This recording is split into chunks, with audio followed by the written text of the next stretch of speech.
Mesdames, Messieurs les représentants des organisations non gouvernementales, je suis très heureux de vous accueillir aujourd'hui dans notre hôtel de Région Rhône-Alpes pour cette session d'ouverture du sommet mondial Climat et Territoire, qui est un prélude à la COP21 qui se tiendra à Paris fin novembre.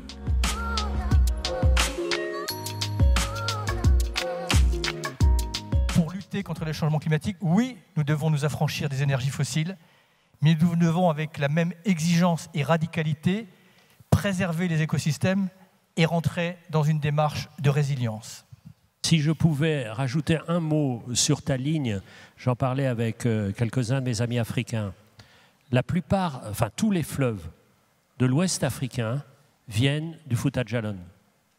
Si on déforeste le Fouta Djallon, ce qui est en ce moment à grande vitesse réalisé, il n'y aura plus de fleuves. Donc on pourra faire tous les barrages qu'on veut, il n'y aura plus d'eau. Donc cette question est clé. De la même manière, il y a une invasion de sel dans tous les deltas du sud-est asiatique, laquelle invasion de sel, évidemment, diminue dramatiquement les rendements de riz, puisque ce sont les greniers de toute la région. Donc les écosystèmes sont liés et interagissent.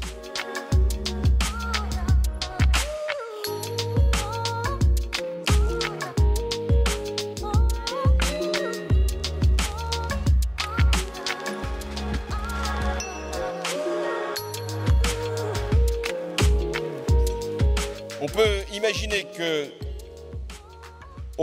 à l'automne prochain, 90% des émissions de gaz à effet de serre seront couvertes par les contributions. Et ça vaut pour tous les pays. Le Maroc a déposé aussi sa contribution. Le Gabon l'a fait. Et si des pays plus pauvres ont besoin d'accompagnement, la France a déclaré qu'elle pouvait accompagner ces pays à travers l'Agence française de développement pour avoir une qualité dans la contribution pour chaque pays.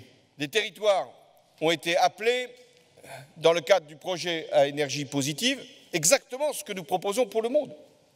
Et je crois qu'il y a 500 villes et territoires en France qui ont répondu à l'appel et 216 qui sont déjà en cours de signature. Ça pourra générer 1 ou 2 milliards d'euros très rapidement de travaux. On parle de 100 000 emplois.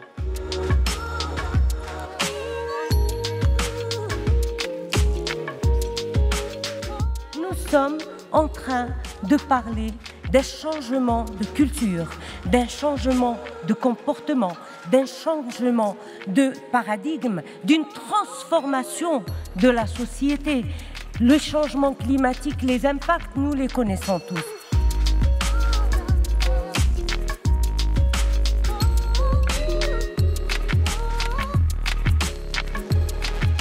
Avec la visite du Premier ministre chinois hier à Paris, qui nous a apporté l'engagement de la Chine pour la COP21. Et je peux témoigner ici que nous assistons à un virage historique de la Chine dans la lutte contre les changements climatiques. Voilà. Donc si cela coïncide de surcroît avec une mobilisation de la jeunesse chinoise, enfin le temps des éclaircies est venu.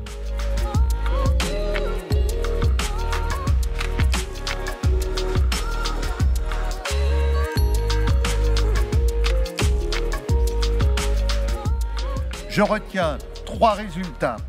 Le premier, c'est la reconnaissance unanime de la dimension territoriale de l'action climatique. Le deuxième point, je pense aussi que la force de notre sommet, ce sont les engagements qui ont été pris. Des engagements qualitatifs, mais aussi des engagements quantifiés. Nous sommes dans le temps de l'action. Troisième résultat, c'est la demande qui a été quasi unanime que les collectivités territoriales accèdent aux financements internationaux et qu'elles mettent en œuvre les programmes en matière de changement climatique comme elles l'ont fait déjà. Ce sommet qui a jamais vu une mobilisation des acteurs non étatiques à un tel niveau, c'est un sommet dont nous ressentons à la fois une énergie collective, une énergie positive.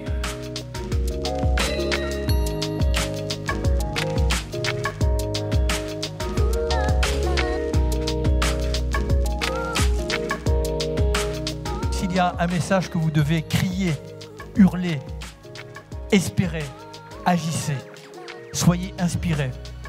Dites aux politiques, voyez le monde en grand.